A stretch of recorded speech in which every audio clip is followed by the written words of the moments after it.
Hi everybody, कैसे हैं आप लोग। आई होप आप सभी लोग अच्छे होंगे, सेफ होंगे एंड मोस्ट इम्पॉर्टेंटली रेगुलरली पढ़ाई भी कर रहे होंगे। This is Ruchika and welcome to my channel. So आज हम कंटिन्यू करेंगे माइक्रो इकोनॉमिक्स का चैप्टर 1 इकोनॉमिक्स एंड इकोनॉमी। और इस चैप्टर का हमने अभी तक सिर्फ एक ही वीडियो करा है जिसमें हमने सिर्फ इकोनॉमिक्स के बारे में थोड़ा सा पढ़ा था। ये चैप्टर है इकोनॉमिक्स एंड इकोनॉमी। तो सबसे पहले हम इकोनॉमिक्स के बारे में थोड़ी बहुत जानकारी लेंगे, उसके बाद हम इकोनॉमी के बारे में पढ़ेंगे। तो इकोनॉमिक्स का एक कॉन्सेप्ट हमने समझ लिया था पिछले वीडियो में, तो अगर आपने वो वीडियो नहीं देखा है तो आई बटन पे क्लिक करके आप देख सकते हो या फिर उसका लिंक आपको डिस्क्रिप्शन में भी मिल जाएगा। आज हम कंटिन्यू करेंगे सेकंड टॉपिक और इसमें हम पढ़ने जा रहे हैं कि इकोनॉमिक्स की जो दो ब्रांचेस हैं, मेन ब्रांचेस, जिनके बारे में मैंने आपको थोड़ा सा इंट्रोडक्शन पिछले वीडियो में दिया था, वो उनके बारे में हम आज पढ़ने वाले हैं। तो वो मेन ब्रांचेस क्या थी, अगर आपको याद हो तो वो मेन ब्रांचेस थी, एक थी माइक्रो इकोनॉमिक्स और एक है मैक्रो इकोनॉमिक्स। तो माइक्रो इकोनॉमिक्स के बारे में मैंने बताया था, micro economics is the branch of economics which studies the economic problems at the level of an individual. एक इंडिविजुअल लेवल पर या फिर स्मॉल लेवल पर हम इकोनॉमिक प्रॉब्लम्स की जब स्टडी करते हैं तो उसे हम बोलते हैं माइक्रो इकोनॉमिक्स। और इसी तरह मैक्रो इकोनॉमिक्स क्या है, macroeconomics is the branch of economics which studies economic problems at the level of an economy as a whole. एक पूरी इकोनॉमी के लेवल पर, एक पूरी कंट्री के लेवल पर हम जब स्टडी करते हैं इकोनॉमिक प्रॉब्लम्स की, तो वो हम मैक्रो इकोनॉमिक्स के अंडर करते हैं, जो आपको 12th में पढ़ना है। अभी हमको माइक्रो के बारे में पढ़ना है, पर अभी के लिए इस फर्स्ट चैप्टर में, इस टॉपिक में हमको माइक्रो और मैक्रो दोनों के बीच में क्या क्या डिफरेंसेस हैं, बेसिक डिफरेंसेस क्या हैं, दोनों का मेन कॉन्सेप्ट क्या है, क्या होती हैं ये दोनों ही ब्रांचेस माइक्रो मैक्रो, इनके बारे में पता करना बहुत ज़रूरी है। और ये सिर्फ मैक्रो हमको बस अभी फर्स्ट इसी टॉपिक में पढ़ना है, बाकी आगे इसकी ज़रूरत नहीं है, ठीक है, वो आप फिर 12th में पढ़ोगे डायरेक्ट। तो अब मैं आपको बताऊंगी माइक्रो और मैक्रो के क्या क्या कंपोनेंट्स होते हैं, फिर उनके बीच के हम कुछ डिफरेंसेस पढ़ेंगे। तो देखो, माइक्रो में मैंने आपको बताया एक इंडिविजुअल लेवल पर हम पढ़ते हैं, ठीक है। अगर हम बात करें माइक्रो इकोनॉमिक्स की, तो उसमें सबसे पहला एक इंसान आता है या फिर एक एंटिटी आती है आपकी, जो कि है कंज्यूमर, ठीक है। आपको पता है ना कंज्यूमर क्या है। अगर हम इंडिविजुअल लेवल पर बात करें तो कंज्यूमर बहुत इंपॉर्टेंट यूनिट है माइक्रो इकोनॉमिक्स की, कंज्यूमर के बारे में पढ़ना, उसकी स्टडी करना। तो एक कंज्यूमर क्या चाहता है, उसकी इकोनॉमिक प्रॉब्लम क्या है, मैंने बताया था पिछले लेक्चर में। उसकी इकोनॉमिक प्रॉब्लम है कि what to purchase and what not, वो क्या खरीदे क्या ना खरीदे, राइट। और वो कैसे ये सब डिसाइड करता है, वो अपने रिसोर्सेस को कुछ इस तरीके से एलोकेट करेगा, कुछ इस तरीके से यूज़ करेगा जिससे कि उसका जो क्या मैक्सिमाइज हो जाए, सेटिस्फैक्शन। उसको ज़्यादा से ज़्यादा संतुष्टि चाहिए, ज़्यादा से ज़्यादा सेटिस्फैक्शन चाहिए। अब वो ऐसा करेगा कैसे, वो उसके लिए क्या करेगा, मतलब अपना मैक्सिमम सेटिस्फैक्शन को मैक्सिमाइज करने के लिए वो क्या ऐसा करे, ठीक है। तो इसके लिए ना हमारे कुछ बड़े बड़े इकोनॉमिस्ट्स ने क्या किया है, कुछ प्रिंसिपल्स बनाए हैं, कुछ थ्योरीज बनाई हैं। उनके बेसिस पर जो हमारा कंज्यूमर है वो अपने सेटिस्फैक्शन को मैक्सिमाइज कर लेता है, अगर वो उनके हिसाब से चले। तो वो जो प्रिंसिपल्स हैं वो एक थ्योरी में है, और उस थ्योरी को हम कहते हैं थ्योरी ऑफ कंज्यूमर बिहेवियर। यानी कि कंज्यूमर का जो बिहेवियर है आपका, कि वो कैसे कैसे अपने रिसोर्सेज को एलोकेट करेगा सेटिस्फैक्शन को बढ़ाने के लिए, मैक्सिमाइज करने के लिए, उस थ्योरी को हम कहते हैं theory of consumer behaviour, right. इतना समझ आ गया। इसी तरह हमारी दूसरी एंटिटी है एक प्रोड्यूसर, ठीक है, दूसरी एंटिटी है प्रोड्यूसर। अब अगर हम इंडिविजुअल प्रोड्यूसर की बात करते हैं तो एक इंडिविजुअल प्रोड्यूसर भी मतलब माइक्रो इकोनॉमिक्स की यूनिट है। माइक्रो मतलब छोटा, तो इंडिविजुअल लेवल पर प्रोड्यूसर इकोनॉमिक यूनिट है। अब उसकी भी एक प्रॉब्लम है, इकोनॉमिक प्रॉब्लम ऑफ चॉइस। वो क्या है, what to produce and what not, right. मतलब वो क्या बनाए और क्या ना बनाए। और वो ये सब कैसे डिसाइड करता है, वो कुछ ऐसे डिसाइड करेगा, मतलब वो अपने रिसोर्सेज को कुछ ऐसे एलोकेट करेगा जिससे कि उसका प्रॉफिट मैक्सिमाइज हो जाए। वो प्रॉफिट मैक्सिमाइजेशन पे जोर देता है और कंज्यूमर सेटिस्फैक्शन मैक्सिमाइजेशन पर। तो प्रोड्यूसर चाहेगा कि उसका मैक्सिमम प्रॉफिट हो, और साथ ही साथ एक और चीज़ आप याद कर सकते हो, वो चाहता है उसकी कॉस्ट मिनिमम हो। पैसे तो कम से कम लगे कॉस्ट और प्रॉफिट ज़्यादा से ज़्यादा हो, राइट, समझ आ रहा है। तो ये उसका प्रॉब्लम होता है। अब वो ये कैसे करेगा, प्रॉफिट कैसे मैक्सिमाइज़ करेगा, कॉस्ट कैसे मिनिमाइज़ करेगा, उसके लिए भी इकोनॉमिस्ट ने क्या किया है, कुछ थ्योरीज बनाई हुई हैं। उन थ्योरीज में कुछ प्रिंसिपल्स हैं, अगर वो उन प्रिंसिपल्स के अकॉर्डिंग वर्क करता है प्रोड्यूसर तो वो अपना प्रॉफिट मैक्सिमाइज कर लेगा। अब वो जो थ्योरी है ना उसको हम कहते हैं थ्योरी ऑफ प्रोड्यूसर बिहेवियर, जहाँ पर हम एक प्रोड्यूसर के बिहेवियर को पढ़ते हैं, वो कैसे कैसे रिसोर्सेज एलोकेट करेगा, प्रॉफिट को मैक्सिमाइज़ करेगा, कॉस्ट को मिनिमाइज़ करेगा, ये सारी चीज़ें हम पढ़ेंगे, राइट, ये समझ आ गया। इसी तरह एक तीसरी इकोनॉमिक यूनिट होती है हमारी मार्केट। देखो जब हम किसकी बात कर रहे हैं, कंज्यूमर की बात कर रहे हैं, प्रोड्यूसर की बात कर रहे हैं, तो एक कंज्यूमर और प्रोड्यूसर दोनों कहाँ पर होते हैं, एक मार्केट में ही तो होंगे ना। तो जब मार्केट में होते हैं तो मार्केट में किसके थ्रू इंटरेक्शन करते हैं, वो गुड्स और सर्विसेज को बेच करके। कंज्यूमर खरीदता है, परचेज करता है, ये सेल करता है, बेचता है, इसके थ्रू उनका इंटरेक्शन होता है। और वो कैसे खरीदते बेचते हैं, एक सर्टेन प्राइस पर। तो मार्केट की जो स्टडी होती है ना, मार्केट की स्टडी बेसिकली प्राइस की स्टडी होती है कि कैसे मार्केट में प्राइस डिटरमिन होता है। अगर ये मार्कर बाज़ार में 10 रुपये का मिल रहा है, मैं एक दुकान पे लेने जा रही हूँ, वो प्रोड्यूसर है, मैं कंज्यूमर हूँ, तो कैसे डिसाइड होगा कि ये मार्कर वो 10 में ही बेचे और मैं 10 में ही खरीदूँ, ठीक है। तो ये सारी चीज़ों की स्टडी, प्राइस के डिटर्मिनेशन की स्टडी हम करते हैं मार्केट की थ्योरी में, और इसे हम कहते हैं थ्योरी ऑफ प्राइस। ये था थ्योरी ऑफ कंज्यूमर बिहेवियर, ये था थ्योरी ऑफ प्रोड्यूसर बिहेवियर, और ये होती है थ्योरी ऑफ प्राइस। ये मैंने आपको शॉर्ट में बता दिया। अब इसका मैं एक काइंड ऑफ फ्लो चार्ट बना देती हूँ, यहाँ पे एक फ्लो चार्ट बना देती हूँ जिससे ये आपको याद रहेगा। Vital components of micro economics, ठीक है, शॉर्ट में लिख दिया मैंने माइक्रो। ये 3 वाइटल कंपोनेंट्स है जो मैं लिखने जा रही हूँ। सबसे पहला है आपका थ्योरी ऑफ कंज्यूमर बिहेवियर, ठीक है, थ्योरी ऑफ कंज्यूमर बिहेवियर, ये हो गया आपका। और दूसरा है आपका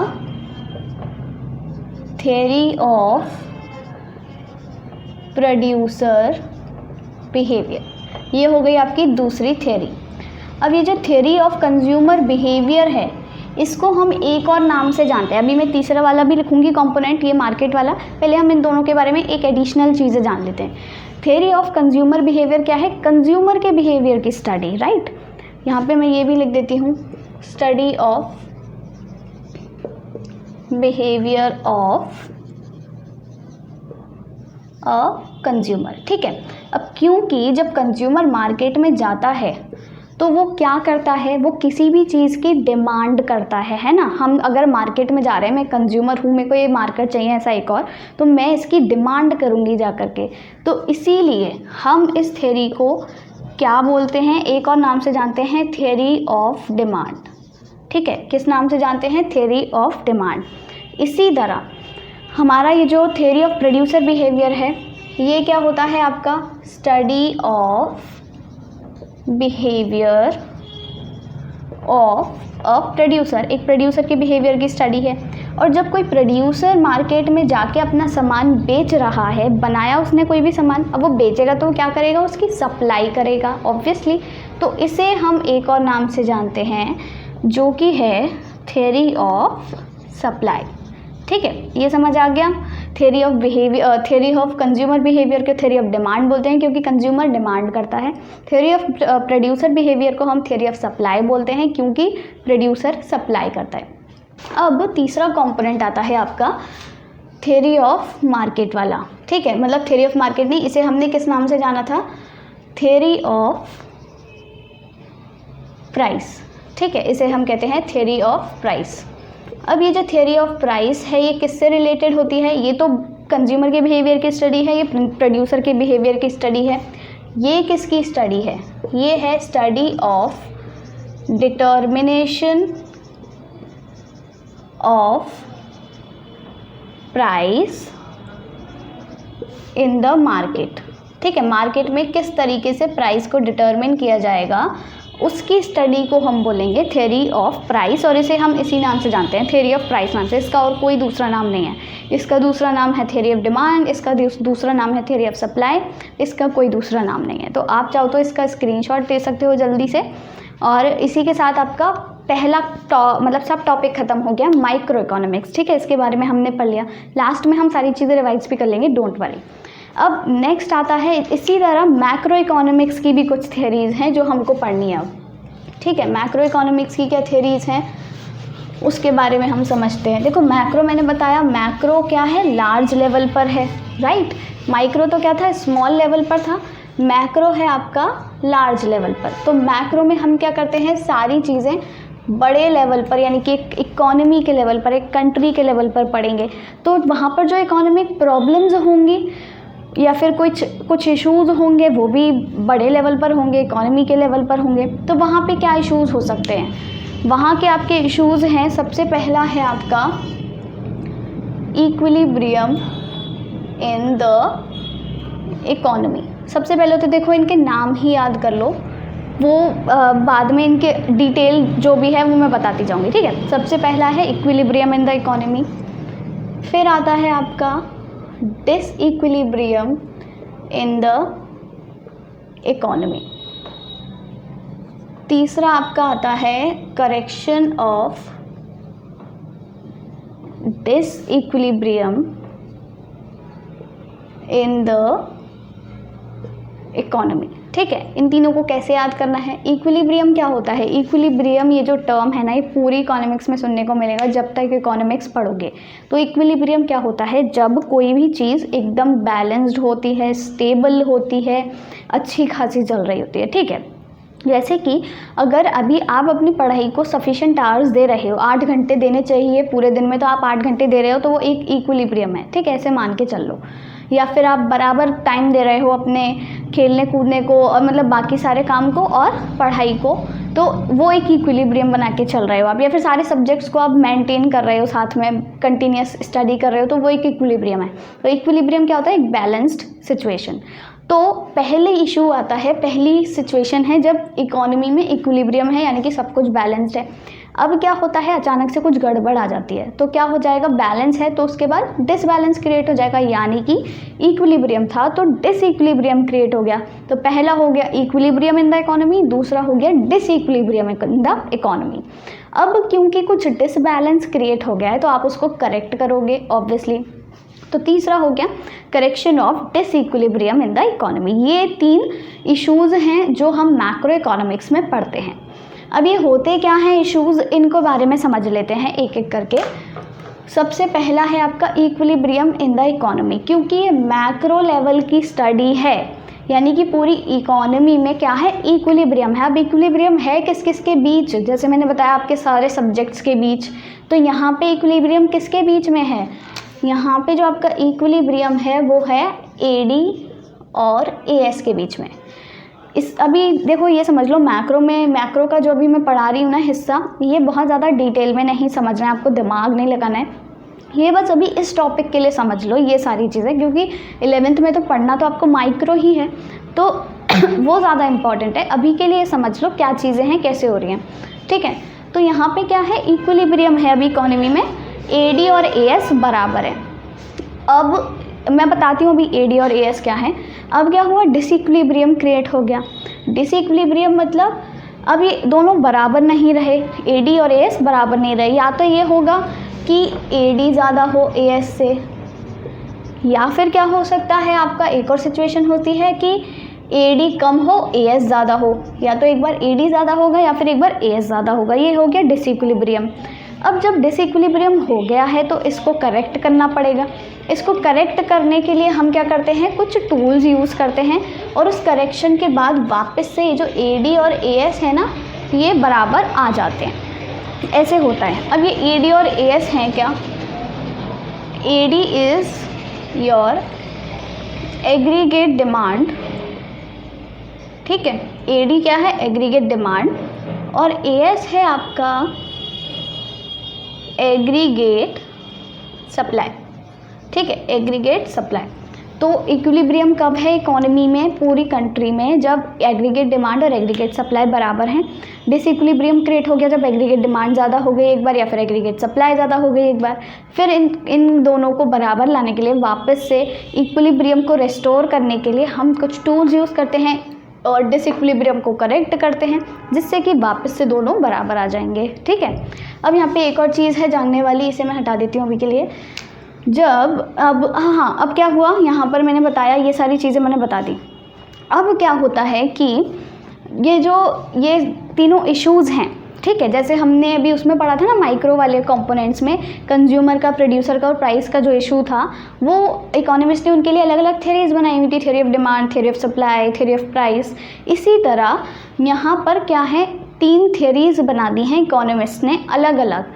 इन तीनों इश्यूज़ को रिजॉल्व करने के लिए या इनकी स्टडी करने के लिए वो अलग अलग थ्योरीज़ बना दी हैं। उन थ्योरीज़ का नाम क्या है, मैं दोबारा लिख नहीं रही हूँ, वो क्या है, theory related to equilibrium in the economy, theory related to disequilibrium in the economy और theory related to correction of disequilibrium in the economy. ये 3 थ्योरीज़ हैं। उन थ्योरीज़ में हम क्या समझते हैं, हम इक्विलिब्रियम वाली जो थ्योरी है, जब इकोनॉमी में इक्विलिब्रियम है, उसमें हम यही चीज़ समझते हैं कि एग्रीगेट डिमांड और एग्रीगेट सप्लाई कैसे बराबर होते हैं, कैसे बराबर आते हैं, कैसे एक दूसरे के इक्वल आ जाते हैं, एग्रीगेट डिमांड और एग्रीगेट सप्लाई, राइट। अब जब डिसइक्विलिब्रियम क्रिएट हो जाता है तो हम पढ़ते हैं कि क्या क्या प्रॉब्लम्स फेस करनी पड़ती हैं लोगों को या पूरी इकोनॉमी को। जब एग्रीगेट डिमांड ज़्यादा हो जाती है तब पूरी इकोनॉमी में क्या आ जाता है, इन्फ्लेशन आ जाता है, ठीक है। और जब एग्रीगेट सप्लाई ज़्यादा होती है तो इकोनॉमी में क्या आ जाता है, डिफ्लेशन आ जाता है। इन्फ्लेशन मतलब प्राइस राइज और डिफ्लेशन मतलब प्राइस का कम होना। बहुत सारी चीज़ें हैं जो आप मैक्रो में पढ़ोगे, अभी इतना ध्यान मत दो। तो ये दोनों सिचुएशंस आ गई। अब तो तीसरी थ्योरी है, theory related to correction of disequilibrium, यानी कि इन्फ्लेशन डिफ्लेशन हटाना है और एग्रीगेट डिमांड और एग्रीगेट सप्लाई को बराबर लाना है। बराबर लाने के लिए 3 आपकी कुछ टूल्स हैं जो यूज़ किए जाते हैं। 3 टूल्स क्या हैं, यहाँ पर मैं एक एक करके लिखती हूँ। सबसे पहला टूल है आपका मॉनेटरी पॉलिसी, ठीक है। दूसरा टूल है आपका फिस्कल पॉलिसी और तीसरा टूल है आपका एक्सचेंज रेट पॉलिसी। ये 3 टूल्स हैं जो हम डिसइक्विलिब्रियम को करेक्ट करने में यूज़ करते हैं। मॉनेटरी पॉलिसी क्या है कि किस तरीके से बैंक्स वर्क करते हैं, बैंक्स क्रेडिट क्रिएट करते हैं, मनी की सप्लाई को कंट्रोल करते हैं, ये सारी चीज़ें ये हम मॉनेटरी पॉलिसी में पढ़ते हैं। ये सब हमें अभी नहीं पढ़ना है, ये सब 12th में ही पढ़ना है, मैं पहले ही रिमाइंड कर रही हूँ। फिस्कल पॉलिसी में क्या हम पढ़ते हैं कि कैसे कैसे गवर्नमेंट बजट सेट करती है, बजटरी डेफिसिट क्या होता है, बजटरी सरप्लस क्या होता है, ये सारी चीज़ें। और एक्सचेंज रेट पॉलिसी में हम पढ़ते हैं कि कैसे एक्सचेंज रेट का डिटर्मिनेशन होता है अलग अलग कंट्रीज़ के बीच, बैलेंस ऑफ पेमेंट BOP क्या होता है, ये सारी चीज़ें हम पढ़ते हैं, ठीक। तो ये 3 टूल्स हैं जिनके थ्रू हम डिसइक्विलिब्रियम को करेक्ट करते हैं और AD और AS दोनों को वापस बराबर ले आते हैं। तो ये 3 कंपोनेंट्स हैं मैक्रो इकोनॉमिक्स के। माइक्रो के क्या थे, theory of demand, theory of supply, theory of price. इसके क्या हैं, theory related to equilibrium in the economy, theory related to disequilibrium in the economy, theory related to correction of disequilibrium in the economy। ये आपके 3 components हैं macro के। सो I hope आपको micro के तीनों कंपोनेंट समझ आ गए होंगे और इसी तरह मैक्रो के भी तीनों ही कंपोनेंट्स अच्छे से समझ आ गए होंगे। अब नेक्स्ट टॉपिक है हमारा, देखो हमने माइक्रो को सेपरेटली पढ़ लिया शॉर्ट में, राइट, और मैक्रो को शॉर्ट में पढ़ लिया है जल्दी से। अब दोनों के बीच के कुछ डिफरेंसेस हैं, इसके बाद हम वीडियो एंड करेंगे। तो माइक्रो और मैक्रो दोनों के बीच के कुछ हम डिफरेंसेस यहाँ पे लिखने वाले हैं, जिससे कि आपको सारी ही चीज़ें अभी तक जो हमने पढ़ी हैं दोनों के बारे में, एक तो वो रिकॉल हो जाएंगी, साथ ही साथ आपको रिवीजन हो जाएगा, ठीक है। यहाँ है माइक्रो और यहाँ है मैक्रो। एक एक करके मैं सारे पॉइंट लिखूँगी। सबसे पहला पॉइंट, बेसिक पॉइंट, माइक्रो है, माइक्रो इकोनॉमिक्स क्या है, ठीक है। ये क्या है, study of economic problems at the level of an individual. ठीक है, एक इंडिविजुअल के लेवल पर जब हम इकोनॉमिक प्रॉब्लम्स की स्टडी करते हैं तो उसे हम कहते हैं माइक्रो इकोनॉमिक्स। इसी तरह मैक्रो इकोनॉमिक्स क्या है? Study of economic problems at the level of an economy. पूरी इकोनॉमी के लेवल पर, इकोनॉमी एज अ होल, उसके लेवल पर जब हम स्टडी करते हैं इकोनॉमिक प्रॉब्लम्स की तो वो है मैक्रो। बेसिक डिफरेंस था ये। दूसरा डिफरेंस है, इसका दूसरा डिफरेंस क्या है कि जो माइक्रो इकोनॉमिक्स है ना, ये क्या करती है? Assumes macro variables to be constant. ये पॉइंट हमने नहीं पढ़ा थ्योरी में, अभी इससे पहले नहीं पढ़ा। ठीक है, मैं समझाती हूँ। और सेकंड इसमें पॉइंट है, it assumes micro variables to be constant. जो माइक्रो इकोनॉमिक्स है, देखो हमारा माइक्रो इकोनॉमिक्स क्या अज्यूम करती है कि जो मैक्रो के वेरिएबल्स हैं, माइक्रो अज्यूम करती है कि इसके वेरिएबल्स कांस्टेंट रहते हैं और मैक्रो अज्यूम करती है कि इसके वेरिएबल्स, माइक्रो के वेरिएबल्स कांस्टेंट रहते हैं। दोनों एक दूसरे के वेरिएबल्स को कांस्टेंट अज्यूम करती हैं। ये जैसे कि जब हम माइक्रो इकोनॉमिक्स पढ़ेंगे तो हम ये मान के चलते हैं कि हमारी जो इकोनॉमी की पॉपुलेशन है, ये एक मैक्रो का वेरिएबल है, पॉपुलेशन बड़ा है टर्म, तो पॉपुलेशन कांस्टेंट है, हम ऐसे मान के चलते हैं। हम मानते हैं कि नेशनल इनकम कांस्टेंट है, तो ऐसे ऐसे जैसे एग्रीगेट आउटपुट हो गया, एग्रीगेट डिमांड, एग्रीगेट सप्लाई, ये सब कांस्टेंट है क्योंकि ये मैक्रो के वेरिएबल्स हैं। इसी तरह जब हम मैक्रो की स्टडी करते हैं तब हम इसके माइक्रो के कंपोनेंट्स को वो मान के चलते हैं, वेरिएबल्स को कांस्टेंट मान के चलते हैं। जैसे कि एक कंज्यूमर की डिमांड, एक प्रोड्यूसर की सप्लाई, एक फर्म की सप्लाई और एक मार्केट में जो प्राइस है, ये सारी चीज़ें क्या हैं? इंडिविजुअल लेवल पर हैं, यानी कि माइक्रो के लेवल पर, तो वो कांस्टेंट रहेंगे। और ऐसा कौन मानता है? मैक्रो। तो ये हो गया मैक्रो और माइक्रो का सेकेंड आपका डिफरेंस। अब थर्ड डिफरेंस क्या है यहाँ पर कि जो माइक्रो इकोनॉमिक्स है, ये इसका कंसर्न किससे होता है? It is basically concerned with the determination of price। मैंने बताया ना इसकी जो मेन थ्योरी थी, determination of price in the market. ठीक है, मार्केट में प्राइस का डिटर्मिनेशन कैसे हो, जो हमने तीसरी थ्योरी पढ़ी थी, थ्योरी ऑफ प्राइस डिटर्मिनेशन या फिर थ्योरी ऑफ प्राइस, उससे इसका कंसर्न होता है। ठीक है, और इसका कंसर्न किससे होता है? इसमें थर्ड पॉइंट क्या है? concerned with the determination of aggregate output and general price।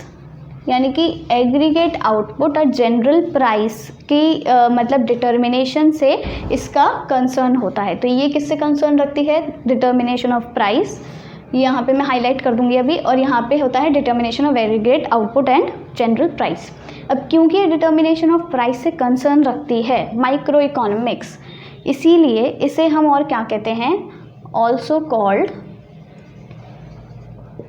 Theory of price, जो हमने अभी पढ़ा था जस्ट अभी। ठीक है, थ्योरी ऑफ प्राइस, इसे हम और क्या कहेंगे? क्योंकि एग्रीगेट आउटपुट और जनरल प्राइस से कंसर्न रखती है, इसे हम ऑल्सो एक और नाम से किससे जानते हैं? थ्योरी ऑफ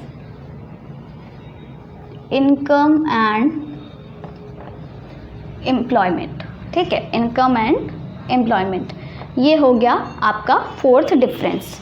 अब एक आखिरी डिफरेंस आपका क्या आता है कि इसके जो भी प्रिंसिपल कंपोनेंट्स हैं, ठीक है, जो भी अभी हमने पढ़े थे ना कंपोनेंट्स, तीन दोनों के, तो वो कंपोनेंट्स आपको लिखने हैं। यहाँ पर क्या है? थ्योरी ऑफ डिमांड, चलो मैं लिख देती हूँ, थ्योरी ऑफ डिमांड, या फिर थ्योरी ऑफ कंज्यूमर बिहेवियर आप कह सकते हो। फिर आता है थ्योरी ऑफ सप्लाई, जिसे आप थ्योरी ऑफ प्रोड्यूसर बिहेवियर कह सकते हो। और तीसरा आता है थ्योरी ऑफ प्राइस, जिसे आप थ्योरी ऑफ प्राइस डिटर्मिनेशन भी कह सकते हो। इसी तरह इसके भी 3 कंपोनेंट्स हमने पढ़े थे। इसके कंपोनेंट्स क्या थे कि थ्योरी ऑफ इक्विलिब्रियम, ठीक है, theory of equilibrium in the economy. फिर दूसरा क्या था, theory of disequilibrium in the economy. और तीसरा आपका क्या था, theory of correction of disequilibrium. वो जो डिसइक्विलिब्रियम क्रिएट हो गया है उसका करेक्शन की थ्योरी हम पढ़ते हैं। इसी तरह इसमें ये 3 कंपोनेंट्स हैं और इसमें भी 3 कंपोनेंट्स हैं। ये कुछ डिफरेंसेस हैं बेसिक, इसमें मैं हाईलाइट कर देती हूँ, जल्दी से रिवाइज कर लेते हैं। इन पॉइंट्स में ही सारा रिवीजन हो जाएगा, कुछ और पढ़ने की ज़रूरत नहीं है एक्स्ट्रा। ये क्या है, economic problems at the level of an individual. ये है eight the level of an economy basic. यहाँ पे क्या है, मैक्रो के वेरिएबल्स कांस्टेंट रहते हैं माइक्रो में, और मैक्रो में माइक्रो के वेरिएबल्स कांस्टेंट रहते हैं। ये किससे कंसर्न रखती है, determination of price in the market.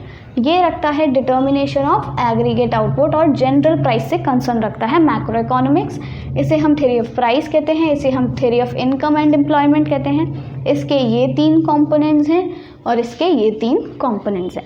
इसका चाहो तो आप स्क्रीनशॉट भी ले सकते हो जल्दी से। और इसी के साथ आपका आज का टॉपिक भी ख़त्म होता है। और आज हमने पढ़ा माइक्रो और मैक्रो में क्या डिफरेंस होता है। और फर्स्ट टॉपिक आपका ख़त्म हो गया है, concept of economics, micro economics and macro economics. So I hope आपको ये वीडियो इन्फॉर्मेटिव लगा होगा, अच्छा लगा होगा, हेल्पफुल था। तो अगर वीडियो अच्छा लगा हो तो do give it a like and do not forget to subscribe to my channel. Thank you.